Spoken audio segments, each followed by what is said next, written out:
Welcome to the DFS pregame show here on RotoGrinders. I'm Jordan Cooper, aka blenderhd, blenderhd. That's where you look me up on Twitter. And this is the show where we go over a little bit of last night's slate. Didn't do very well. Go a little bit over today's slate, I guess. It's a 10-game slate. Who knows what's going to happen? It's NBA DFS. It's 11 o'clock in the morning. Does it really matter? Doesn't really matter. We'll talk strategy, though. We'll take a little deep dive into some strategy stuff. If you're in the YouTube chat and you got some questions, feel free to type them in. I see you guys here in the morning. Matt Mears, Kevin Copeland, Card Fan Apocalypse, Bluegrass Jeff, Milo Kaminsky. Welcome. Hit that thumbs up button, the thummy thumbs. Give me those thummy thumbs. If you enjoy this show, subscribe to the channel if you're new here. Click the notification bell to know when we go live. But it's 11 o'clock in the morning. Let's take a look at yesterday's slate, because today's slate, it's 10 games. Who knows? COVID cancellations. Do we even trust the injury reporting anymore? Doesn't matter. Doesn't matter that Kawhi is questionable. Does that matter? Are we going to get that information? But that's the late game. Who knows? Who knows what's going to happen? And then the people that aren't even on the report, they end up not playing. So at this point, it doesn't matter. But yesterday, we had basically the Nuggets. The Nuggets value in quotes. The value is chalk. Campazzo ended up getting there. In the first half, it didn't seem like it, right? So he got there, but Campazzo, Green, Porter, Jokic was the least owned out of the bunch. I mean, Jokic and Jamal Murray, RJ Hampton got a little bit of ownership, but pretty much they had, obviously Harris is out and Dozier is out, but they had Monty Morris is out and Barton is out. They were pretty much running a eight-man rotation. Well, 9. I mean, then he had Ninjani. I don't know how do you pronounce that guy's name. Marcus Howard. I mean, just guys off the street, I guess. So you figure with the amount of minutes that are available, that guys like J. Michael Green and Michael Porter are going to do pretty well. Nope, they didn't. Nope. Pretty much everything went through Murray and Jokic or Campazzo towards the end. So you needed them. So that busted a lot of lineups. J. Michael Green was 43% owned in the finger roll. Michael Porter was 35% owned.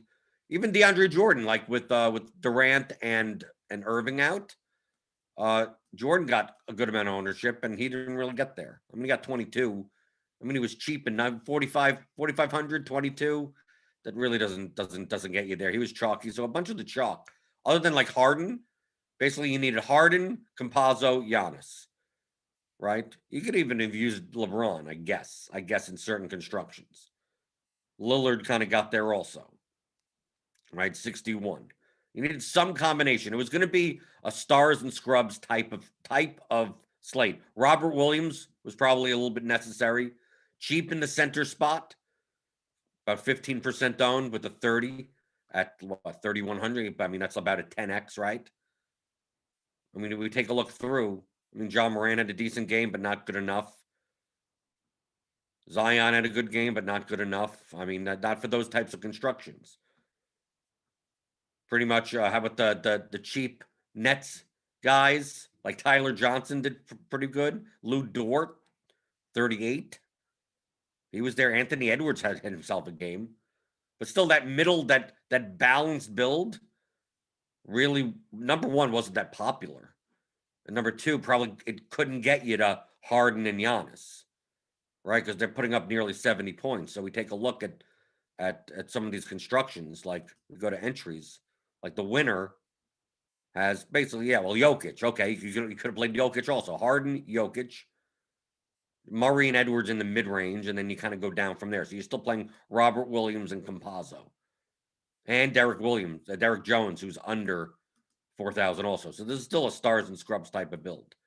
Here's another one. Harden, a little bit more balanced, right? You got Zion, you got Fred VanVleet. I mean, none of these guys are owned. I mean, look at the total ownership here. Josh Hart had himself a game that he has once every 2 weeks or so. Just shows up with a 40+ point game. Third place lineup. Yeah, Harden, Giannis, Robert Williams, Damian Lillard. Still had DeAndre Jordan in there. Still got up to third in a big field contest. Royal Pain over here. What is his top lineup? Yeah, Pat Connaughton. He took all the points away from Chris Middleton yesterday. Right? If you played Middleton yesterday, like, what the hell's going on with him? No, Pat Connaughton stole his points. But look, there's a pretty chalky lineup outside of Connaughton. I mean, look at this. I mean, this is how you build a leveraged lineup, even using like all the chalk. Because as long as you have like a 1% owned guy in there, like you could just jam in all the chalk. Now, you move Connaughton up to 7 or 8% or something, then maybe you have to start getting a little less chalky elsewhere. So you got Lillard, right? He's filling in Lillard, Giannis, Harden. I mean, this looks like essentially outside of Connaughton, this looks like a cash lineup. Essentially, I mean, I saw these types of lineups in double ups yesterday, outside of maybe punting with Connaughton. So I mean, when you make this one big pivot, but I mean, who's that guy going to be? Like this isn't like the be all end all of what you do every slate, but it shows that if you added up all of these, 20 plus 54 plus 1 plus 16 plus all of these, the ownership sum is going to be pretty high, be very close to your cash game ownership sum. Obviously a little bit less because it doesn't have Porter, doesn't have J. Michael Green. But if you just went by ownership sum, you go, oh, I need to cut it out at 200 or something. Like you'd never get this lineup because it would be over that. But still leverage enough because you have a 1% owned guy in here. So that's why ownership sum in and of itself, if you did a product and if you multiplied them, this type of lineup would actually have a lower number than a lineup that has a lower ownership sum, but a higher ownership product. So just this highlights the fact that you don't have to net that ownership sum, that cumulative ownership that you see like in lineup HQ when you add up all the players' ownership is not like the be all end all. It's a good judge, but it doesn't necessarily tell the full picture of like, is my lineup leveraged enough for GPPs? So that's why we look in results DB on how did top players find leverage, right? So you look here, it's like, okay, no, I'm saying I'm not going to play J. Michael Green. Like where is he finding leverage? Power forward, under on Porter. So we're looking power forward, right? Oh, he's playing a lot of TLC. That didn't get there. Ayton in the center spot. Okay. Constructions like that. Anything further down? A little bit pieces here. Gary Trent, he's a shooting guard. Derek Jones, a bunch of him. LeBron in the small forward spot. It's going to spread it around. Chris Middleton, 18%. I'm looking for power forwards, 8%. Tatum, Grayson Allen, 10%. Semi Ojeleye. Okay, so just a little bit of everything. Kind of like instead of playing J. Michael Green, just kind of take a little bit less projection and just spread it around. Okay. Rinpack over here, a little bit more balanced.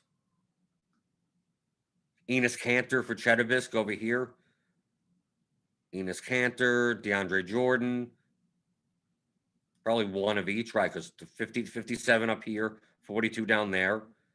Probably didn't play many both together. Still played plenty of Campazzo. We take a look at Squirrel Patrol. Mostly Giannis builds, a little under on Harden. Played Robert Williams. Okay. Got those constructions, but also played like Zeke and Nanaji or whatever his name is. That didn't happen. But I like over here, like FJ Bourne went like the complete opposite construction. So instead of doing like stars and scrubs and using the cheap guards, like still use Campazzo, right? As one of those spots.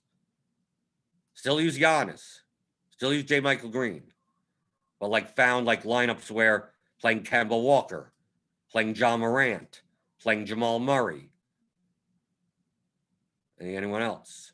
Down here, Dario Saric even. Okay. Kind of flipping the construction. People were playing value guards. They were playing Campazzo, Harden, Green, Porter. And if they were paying up, they were playing like a Lillard or a LeBron in a guard spot.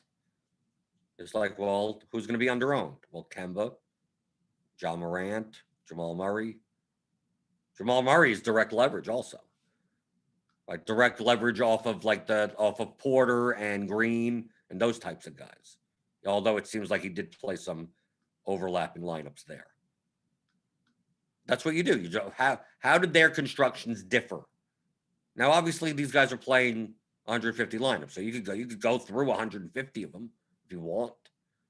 But I could get a sense of what type of constructions were made just by looking at exposures. Okay, played more lineups that look like this, look generally like this, generally like that. Sometimes they don't get there, right? 22% Najee or whatever his name is, right? We also had the Tyler Johnson down here. I mean, he kind of got there, right, for his price. This is probably a late swap down here, Tyler Johnson. But I'm saying, like, Dario Saric, okay, nearly 20% of lineups. If he gets there, great. I mean, he's in great shape. If he doesn't, so bad. Or, 20% of the lineups get burned. Cameron Payne, Nasir Little, Chris Chioza. Look down here. Chris Chioza. Less than 1% owned, 5 points. Because he was going to obviously play the second unit point guard or whatever. I mean, he didn't do anything. That's Bills fan 777. Where did they find leverage? That's what you're doing in Results TV. This is what I do in the morning every day. I just pulled up a select few with the people that had lineups that had high enough finishes. I mean, I could go through 20 of these, 30 of these, 50 of these. Compare my GPP lineups to their GPP lineups. Oh, I tried doing this. Did anyone else try to do it that way? Right? Or you're missing out. You're like, oh, why was this guy so owned and I didn't have him? It's like, well, then you missed something. Most of the time, I'm not missing anything, but maybe you are. Right? A late swap and everything. I don't know why everyone had so-and-so.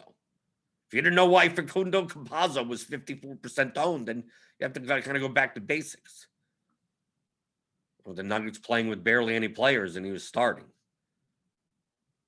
I guess we were lucky for him to get there after the first half he had, or the first half the Nuggets had in general. But this is how you learn.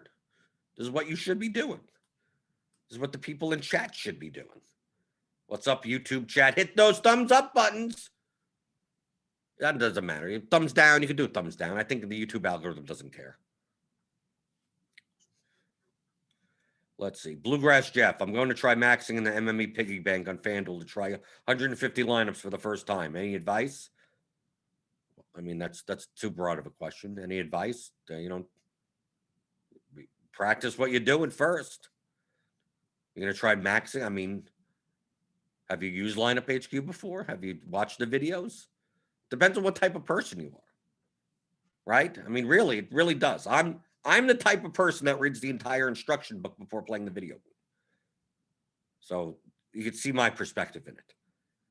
Like I didn't enter actually. I didn't play 60, 80, 100, 150 lineups until like I learned everything about a tool, about how to do it, about uploading, about all that type of stuff.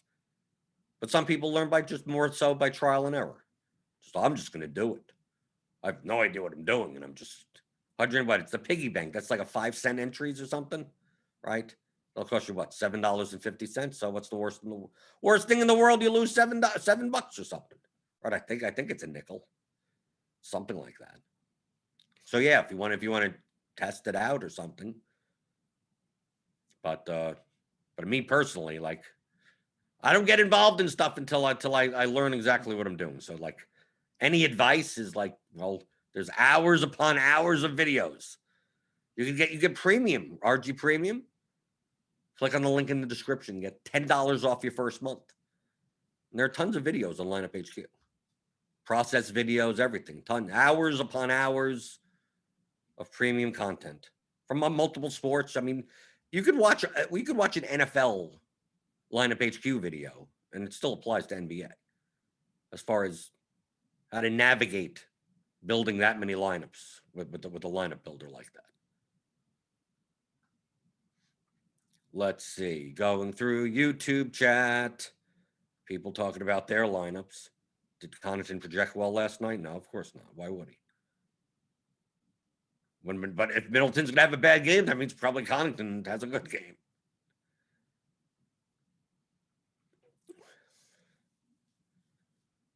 Jacob Calloway says, I've noticed that Osimo and Utica tend to have 2 to 4 sub 10% owned guys per lineup in large field. Starting to think they might set a group to include minimum 2. They don't need to. You could get that yourself. Right? Through your exposures, through the way that you're constructing a lineup, you don't need to make a group. If you need to make a group, you can do it. You're trying to equate lineups to settings, and I don't care about the settings. I care about the lineups. What do I have to do to achieve lineups like that? Do you have to include a group? No.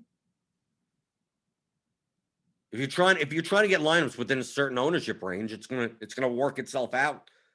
The only way to get a lineup in that ownership range is by having 2 sub 10% owned guys in the lineup, or the ownership sum is going to be too high. So it's naturally going to happen if you're building leverage lineups. I mean, it's just naturally going to happen.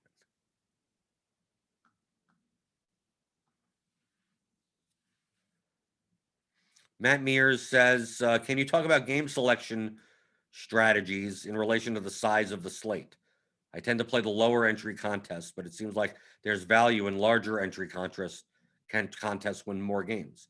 The size of the slate, it all depends on the overlap of lineups. The more games, the more decisions you make, the more options you have. The less amount of games, the less options, the less decisions you have. So if you're to the extreme example, let's take a 2-game slate. How many different decisions, how many different lineups can you make on a 2-game slate? If I'm a good player and you're a bad player, like you probably end up with 5 of the same players of mine. There's only so many players to choose from. I mean, how many mistakes can you make? There's going to be a lot of overlap. So your skill advantage in smaller slates is going to be lower. The variance of one player makes the whole slate much more higher variance. Because, oh, well, I didn't play the 16% owned scrub that whatever. You lose. That's it. On a larger slate, that scrub is 2% owned and doesn't matter that much. So in a 10-game slate, a lot more decisions, less overlap in lineups. There are many more paths to first place. I mean, we see in results DB even yesterday on a 6-game slate. Obviously, some of the chalk failed. But I mean, we take a look here. It's like, okay, you needed Harden, Campazzo, Jokic. And it's like Jeff Green's in this lineup. Anthony Edwards is in this lineup. Then you take a look at the next one. Van Vliet, Dort, Covington, Gasol, Zion, Hart. I mean, like, look at this lineup. Similar amount of points, but like the 5 different players in it. The next lineup. Okay, you got Connaughton, and then kind of chalky chalk. Right, take a look at this lineup over here. Jaylen Brown, Jared Vanderbilt, Hernan Gomez, which we could never get him. It's because the names are like always different, like Guillermo Hernandez or whatever. I don't know. Results DB just doesn't like him. So even on a 6-game slate, there were multiple ways to get 350 plus. Landry Shamet, look, I mean, come on. Isaiah Roby. Still got you there. No, I'm saying over here. Fred Van Vliet, Anthony Edwards. I mean, like, there were multiple paths to get 350-ish points. On a 2-game slate, how many paths can there be? 10-game slate, there could be a ton of paths. So to me, on larger slates, that I prefer the larger slates. Smaller slates are more about not having duplication. If you're playing a large field, to me, I find the 2-game slates, 3-game slates to be, okay, how do I build a lineup that's not duplicated 74 times? Like, you think that. You think of, like, what weird thing can I do that no one else is doing? On a 10-game slate, you don't even have to think that way. Right? Right, we take a look at today's slate, and you look and you go, okay, we're going to get some Wall. Lillard will still be popular, right? They price Vooch up, Tatum and Brown against the Hawks. They may be chalky. Then you look and you go, okay, well, you could play, like, no one who's playing Bam Adebayo. Probably no one. there you go. And then you build the rest of your line. You're good. You're good. That's it. I mean, like a guy that's 2% owned that could go for 60 points. You're done. Steph Curry at his price. Brandon Ingram, John Collins, Julius Randle. Look how many Domantas Sabonis, Enes Kanter, Draymond Green. I mean, there's tons more players. Karl Anthony Towns is on the slate, right? Tons of ways to not overlap lineups. So on larger slates, I prefer GPPs on larger slates. On the smaller slates is not all that appealing. There's going to be so much overlap in lineups. Here, there's not going to be as much overlap in lineups. In cash games, maybe, sure, but not in GPPs. You could find a way to get different. And there's more edge in these larger slates. The smaller slates, if people are just jamming in median, they're going to look very close to GPP lineups anyway. Because there's only so many choices in a 2-game, 3-game slate. So people's cash lineups versus GPP lineups are not going to be that dramatically different. Here, they should be dramatically different, but a lot of times they aren't. So people are like, oh, I'm just going to play the best plays, playing in a 48,000 entry GPP, and that's just like free equity for you.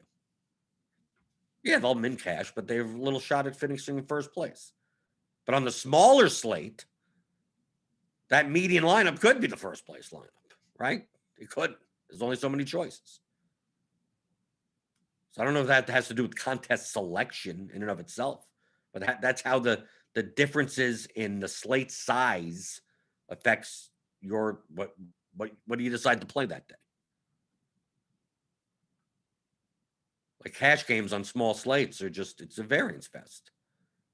Most likely, people are going to either have the same lineup or 1v1s, 2v2s. I mean, you do get that when there's tons of value on 10-game slates, but it's way more so on 2-game slates where the 2v2 involves some scrub off the bench. What scrub off the bench did you play versus what scrub off the bench did I play? And that settles everything, right?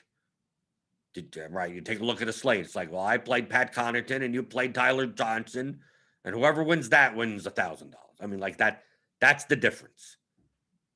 Yet in a larger slate, you may have more differences between lineups.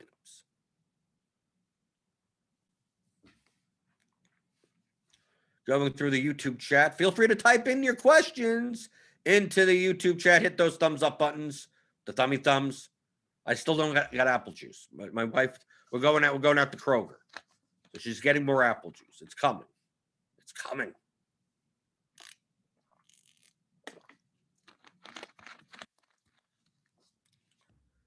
But looking at today's slate, I mean, I do what I normally do when I first pull this up. Let's refresh. Okay, 5:25 a.m. So these projections don't even matter. There you go. Just go, okay, build 20 lineups, whatever. Let's see what happens. Right? Okay, Wall and Wabo, because we have Oladipo out. Horford has a D tag. Is Horford, are we just projecting him to just not play in a back-to-back? He played yesterday, right? Yeah, he played yesterday. But we still have him in the projections. And that's what I mean by the projections team in the morning has to come in and update this. Because obviously, if Al Horford is doubtful to play, then he shouldn't be 50% of lineups. But that's what I looked for. So let's say we'll just X him out. Of course, the projections will change if Horford's out, so I'll bump up a whole bunch of other people. But let's take Horford out. Run it again. Right? Oh, Semi Ojeleye. Okay, I guess so. Jokic, Campazzo, Wall, Nwaba, Zvi. Okay, we're light on value today, I guess. I mean, Campazzo, and it depends on Monty Morris. I mean, Monty Morris could start, could play, and then Campazzo is like, whatever. It seems more like Boston, Brown, and Tatum. Maybe you only play one of them. Jokic against Washington on a back-to-back. John Wall, 6.35, 286.15, 285. Somewhere around 285, 286 range. Then I'm like, okay, well, who's the jamming in? Wall, Campazzo, Brown, Tatum. Okay, well, I'm gonna split Brown and Tatum up. So if I split Brown and Tatum up, how much median am I sacrificing now? Okay. 2.5 points or so, 3 points. Okay. They're probably their ceilings are probably negative correlated to each other. Okay, so now I have a better baseline, 283.6. She's got Wall, Nwaba, Campazzo, Jokic. I'm splitting up Tatum and Brown. Of course, we're getting a lot more Tatum than Brown. So I'm going to just cut that to 50, just so we see some Brown lineups. Maybe cut Wall and Campazzo to 50. Just cut a bunch of people to 50. Let's see. Just so we see more lineups, more diversified lineups. Okay, I think that's pretty good. Right, we're getting yeah, okay, because so means he's core tagging Roby because we're assuming that Horford's going to sit. I'm assuming so, even though the projections have not been updated for that. But that makes sense. So I'm going to build 20 lineups. Remember, these aren't the lineups that I'm playing. This is just research. It's 11 in the morning. Okay, 283. Okay, so I cut some of these out. I'm still getting that in the top end, getting a bunch of Damian Lillard, Svi. Why am I getting Svi? So I'd go in, see what Svi is. 21%. What's going on? What's going on with the Detroit? Well, I mean, they have Dubaya out. Go, because Griffin's never going to play again. Is that what's going on? Is Griffin in the projections?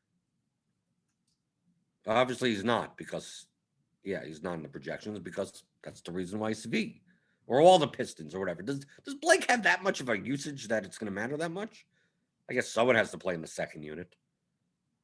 But I mean, based on, like I said, these projections, they're going to be updated. This is 5:25 in the morning, which means it's like these are the algorithmically generated ones that like no one has looked at. But I guess based on that, Svi Mykhailiuk has a 21% smash, which would be fine, but I think that goes down. Maybe we take him out. So we take out Svi. Anyone else here? Let's cut these guys to 50. Cut Moritz to 50. The reason why I'm cutting these to 50 just so I can see more lineups that are have more diversification between them, rather than see 20 lineups that all have the same players in it, except for like one change. I could do that with unique players, but like I'm not going to play lineups that have like all the chalk in it. So I want to see what those lineups look like. I'm cutting Svi out, and let's see what happens. Okay, Wall, Campazzo, Nwaba, Tatum, Noel, Wright, Roby, Jokic. Okay, this isn't that bad. This would not be that bad of a lineup. Is it going to end up being too chalky? Maybe. Right, because we could probably have Tatum be chalky, Roby be chalky if Horford's out, Campazzo still be chalky with Monty Morris out, and Evan Barton and all those guys. But these don't look that bad. 283. Obviously, we have to see what the ownership is. Here's one with Moritz Wagner, J. Michael Green. Maybe you don't play 3 Nuggets together. I mean, you could play him here instead of Jokic. You play Lillard here. So these lineups don't look all that bad for what's currently. What's currently? We got Nerlens Noel in the center spot. Hopefully, he doesn't get into foul trouble. So these lineups don't look that bad. Moritz Wagner, Nerlens Noel, John Collins. Okay, I guess so. But look how many lineups, like 20 lineups, all look very similar.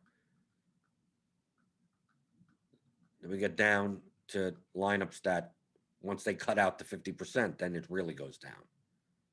282. See, there's 269, right? Because it doesn't have Tatum, it doesn't have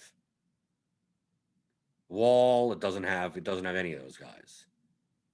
So yeah, if you fade those guys based on our current projections, which don't matter that much, you're gonna be sacrificing a lot of median for that. That's the reason why I cut it to 50%, because it's gonna use as many as it can up here, and then kind of go boom. So, okay, how much median am I giving up if I fade those guys? All of them. Well, I think I'm sacrificing way too much. I'd be sacrificing from the top optimal, which is like 286. I'd be sacrificing like 18 points, which may be a little too much. This is my research. Oh, but who's this guy playing? What's that total? And I have no idea. It's in the projections. I just need to look at lineups. That's all you need to do is look at lineups. What lineups make sense? What lineups project well and have lower ownership? That makes sense. Like I said before, maybe I don't want to play 3 Nuggets together. So I go and I make a group that I don't play them together.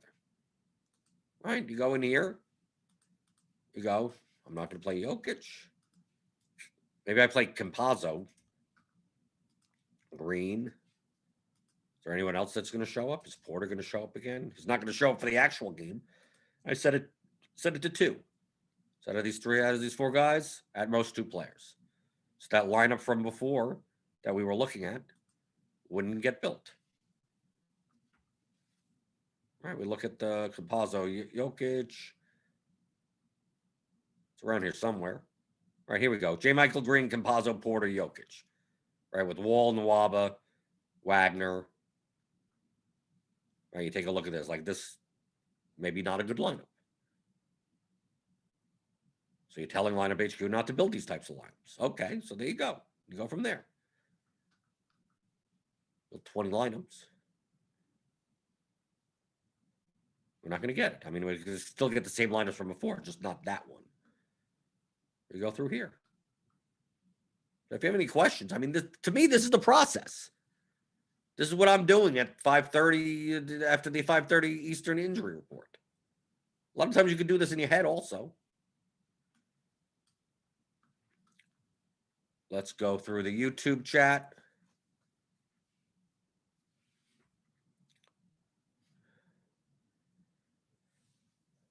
Let's see. Sam Grant asks, if you play 10% of bankroll every slate, is that 10% of your initial bankroll or 10% of your current bank? 10% of your current bankroll. Right? I didn't do well in cash yesterday. The streak is over. The bull run is over. It's a bear market now. Right? Swept in cash, 4 days in a row, and then got fucking beaten up. Right? Swept the other way. So for minus like 2,100 or so. Yeah, but it's a 10% of the current bankroll. That's the whole point. If I start with 20,000, I'm not just playing 10,000 to 2,000 a day, no matter what. As the bankroll increases, what's 10% of that? So today would be around 3,500. Right? It's like compound interest. Right? If you have an edge, you want to take advantage of it. So as you build your bankroll, your risk is still the same percentage, but it represents more money. So you want to make do you want to make more money? You want to grow exponentially? I mean, that's what the Kelly criterion is. Go look it up, the Kelly formula. That's what it's all based on. What percent can you risk versus what your edge is? And obviously, the more and more you make, the more and more likely that you have an edge. So why not continue to risk 10%, 10%, 10%, 10%, 10%? Like it's like compound interest in your stock portfolio or your bank. The money that you get in interest, you're reinvesting it back instead of taking it out. This is the way where you could double your money in the span of a couple of slates, right? Look, I got all the way down. Look at this dip. Like, whoop. There's 2 slates. Major losing. And look, you could practically, from this point to that point, is double the money. About. A little less. A little bit less. Not because I doubled down or anything. I'm still just playing 10% of whatever the current bankroll is. But this represents 4 days of winning in a row, playing 10% of the current bankroll each time. But the raw money from 8,000 to 16,000 or something like that, right? It was down there, right? We were down to the 11th, 84.63. Yeah, more than doubled, right? Got up to 17,860. And this is just playing 10%. You see the wager. Do you obviously combine all the dates from 12th together, from the 13th together? You do the same in GPPs. If you have an edge, your risk of ruin is going to be low. Because let's say the bankroll gets down to 10,000, then you're only playing 1,000 a slate. Gets down to 5,000, now you're playing 500 a slate. Get down to $100, you're playing $10 a slate. You build it up from there. And that's how you build a bankroll. From whatever starting point you're at. Because the more and more you win, the more obviously you have an edge. So to take your profit out and then play for the same $100. It's like, no, do you want to make more money? Reinvest in yourself. Assuming that if you have a bankroll, that means that means it is an investment. It is stuff that you've set aside for the purpose of playing DFS. So if you win $10,000, you're not taking out $9,500 and spending it on whatever. Like, you're reinvesting it back into your play. And that helps it grow even further. You don't have to. I mean, you don't have to. But if you're treating it as an investment, that would be good. Doesn't mean you don't take a dividend. Doesn't mean that. Doesn't mean, I never take out anything. Right? No, of course not. But it doesn't mean that you win for an entire season and you go, okay, I'm back down to zero again. And then what do you do? Take that money and put it in the bank? Probably not. Oh, I'm going to spend it on something. I'm going to spend it on a car. You could. I mean, if that was your goal to do, then do it. Perfectly fine. Depends on what your goals are. Me, I treat DFS like an investment. So I reinvest back in.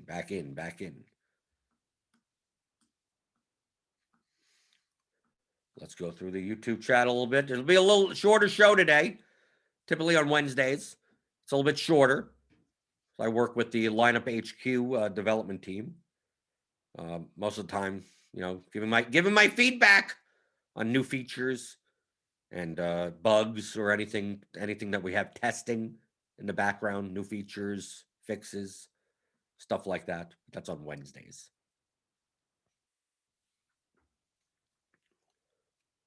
Chris Shoemaker, asked about is there a written version of the theory of DFS or the transcript of the audio? We have it. We're still editing it. Like it gets. I mean, it's a lot. It's better to listen to, truthfully. That's why I didn't want it. I didn't necessarily want to do a transcript right out of the gate. So we put it through a computer program, and it's like, okay, this. Like, yes, it is exactly what we said, but you have to edit it.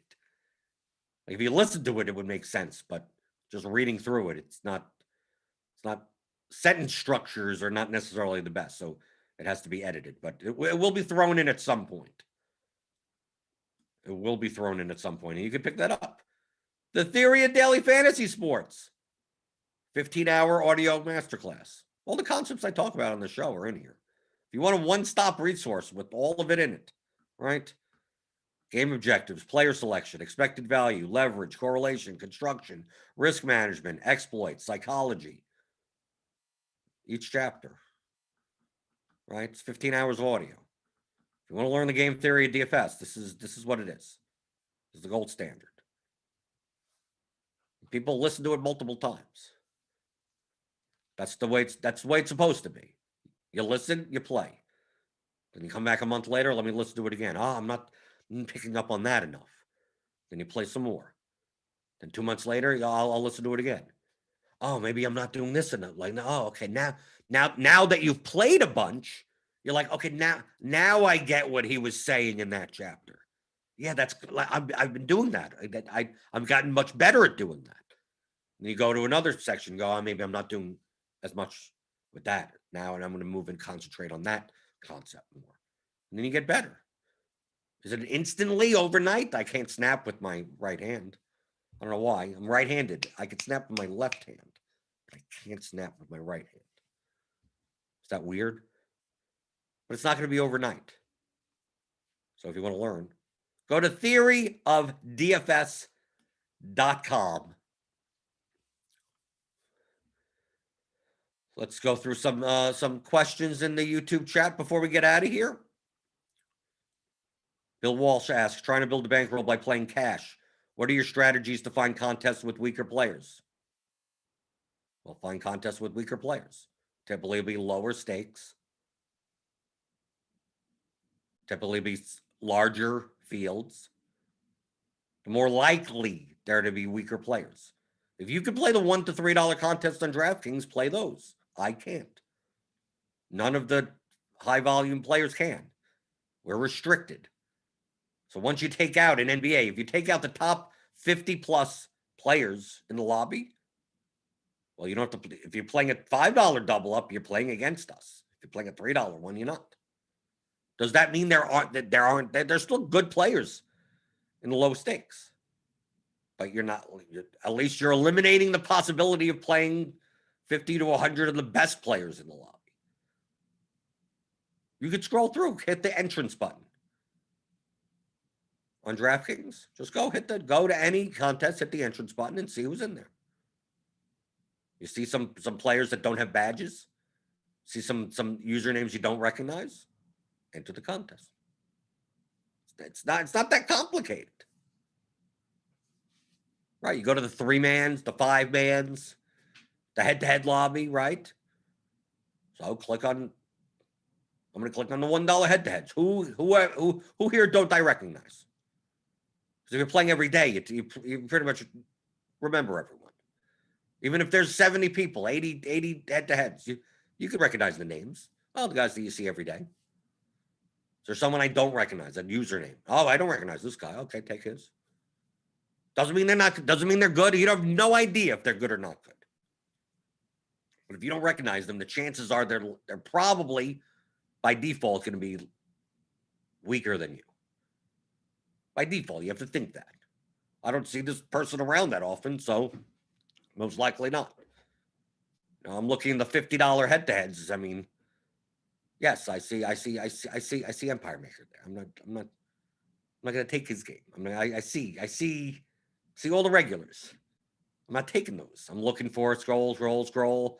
I don't know that guy. A lot of times you don't find anyone. You're like, okay, there's no one there.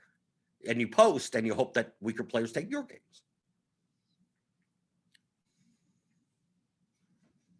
Jacob Calloway says BK Reader is a crusher in the low stakes. BK Reader can't still be playing lower stakes contests. Where's BK? BK Reader could do that on DraftKings? Is he not at the volume on DraftKings yet? That seems kind of odd. I mean, at the $5 level, sure. So I guess he is in the one. I guess it's maybe similar to me. You see me in the $1 contests on FanDuel because I play most of my volume in my past 5+ years on DraftKings. Not as much on FanDuel at all. So to FanDuel, I'm not restricted. So maybe it's that type of thing.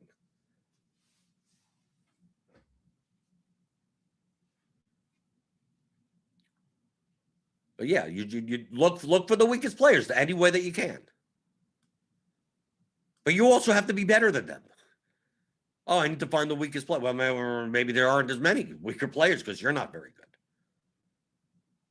You just need to find players that are weaker than you. And the less skilled that you are, the less likely you're going to find players that are weaker than you. I mean, it's still at the end of the day, you improve your own skill. Improving your own skill will always be more beneficial than any other type of hacks or anything.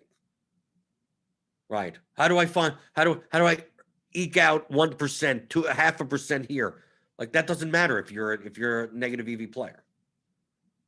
If you're a losing player, now you're just going to lose a little bit less. So you have to focus more on your own play first. People ask what contests to play, what players to play against, how many lineups do I play, whatever. It's like, do you know how to build plus EV lineups? And then they say, what the hell's EV? And I go, then you need to learn that. That's what you have to learn first. Once you learn that, then you could worry about how do I squeeze out 1% here and 2% there. Unless you could just find the dumbest people in the lobby. I don't know if we've gotten to that point where Like, you'd be the worst player in the world, but you could always find someone worse than you. I mean, I guess it doesn't matter at that point.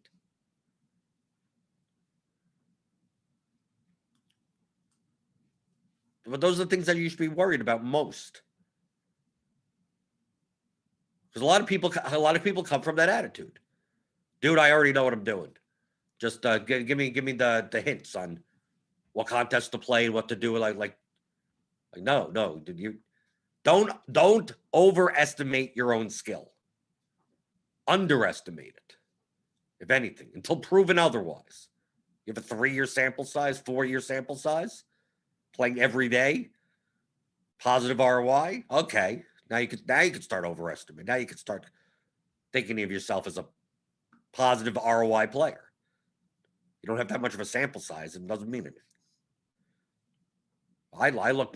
I've been playing for 5.5 years, yet I still look at some contests and go, I don't know if I'm good enough for this. I underestimate it. But I know I'm at a level that I could beat schmucks, right? No problem. So I look for the schmucks. I know that. I've proven that. Can I compete with the big guys? Yeah, probably. Is it worth the risk to me? No. So I don't. I could play the $800, $1,500 contest, the $2,222 contest.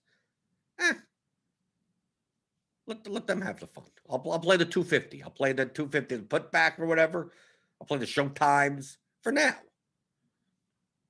And if I prove that I'm good enough in those contests, then I start moving up.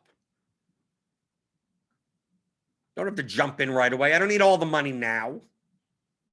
Maybe I am good enough. Maybe I've left tons of money on the table. It's possible.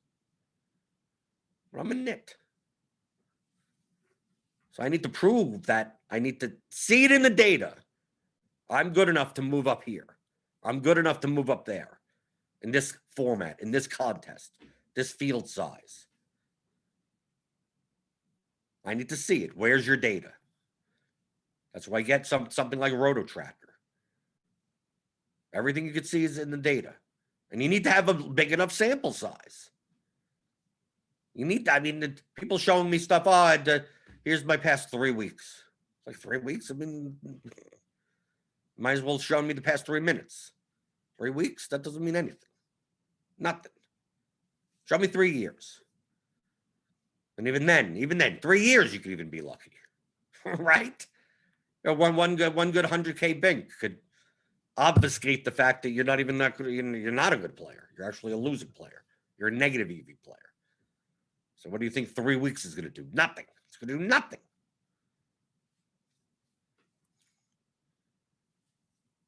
Just buy Top Shots and retire.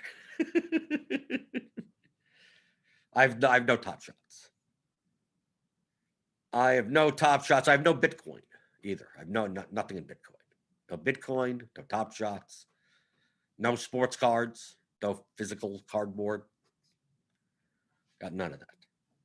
None of it. Got none of that shit. I got money in the stock market. Got money playing DFS. I don't need all the money. I'll get there. Feel free. You get your Top Shots. I'll put my money in my IRA. I'll see you in 20 years. We may both end up in the same place, right? It still may be fine.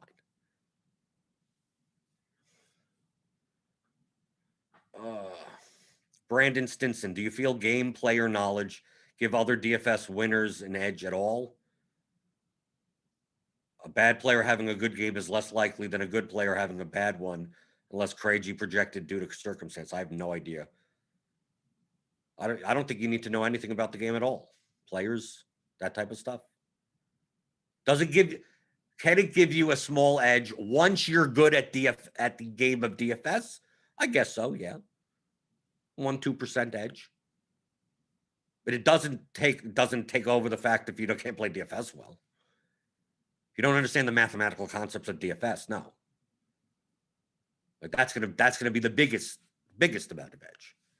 But once you get to that point, the extra 1 or 2% by knowing the game of basketball, by knowing the game of football, by knowing, not fake knowing, like actual knowing. Yeah, I guess so. But it's not going to replace DFS knowledge. And DFS has nothing to do with the sport.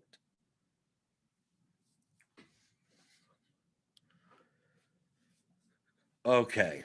So hit the thumbs up button. Hit the dummy thumbs on your way out. Tomorrow, I should have apple juice. A week without apple juice on this show? Maybe that's why the numbers are going down. Are the numbers of the viewers going down? Are the likes going down? I don't have apple juice to get you to hit the thumbs up button. But I think tomorrow we'll have apple juice. I think my wife just went out to Kroger. Made sure to get me apple juice for the show tomorrow. So we got a 10-game slate today. 10-game slate, and who knows what's going to happen, right? As of right now, this is what it looks like, but you never know. It's we got this 6-7 hours to go. We got Grinders Live coming up. We got the OGs. It's Wednesdays, so it's Beer Makers Fan. It's Noto. It's Head Chopper. So that's at 5:30. Hit the notification bell to know when it goes live then. And then got Crunch Time for the premium members. So sign up for our RotoGrinders Premium. Hit the link in the description. $10 off your first month. And that's Roth and Meansy. I don't even know Roth. He's in Texas. I don't know. Maybe he hasn't gotten his power back. So maybe it'll be Grant again. He was on Crunch Time last night and seemed to not even know what was going on because he hasn't been on Crunch Time in years, if ever. But hopefully, Meansy will be there. Cards, who knows? Tuttle, someone else. Someone else will be with them. Whoever's on the schedule. So tune in then. And then come back tomorrow. Because I'm here. I'm here. Every weekday morning. Monday through Friday. 11 o'clock in the morning Eastern. As usual. For the DFS pregame show. On RotoGrinders.com.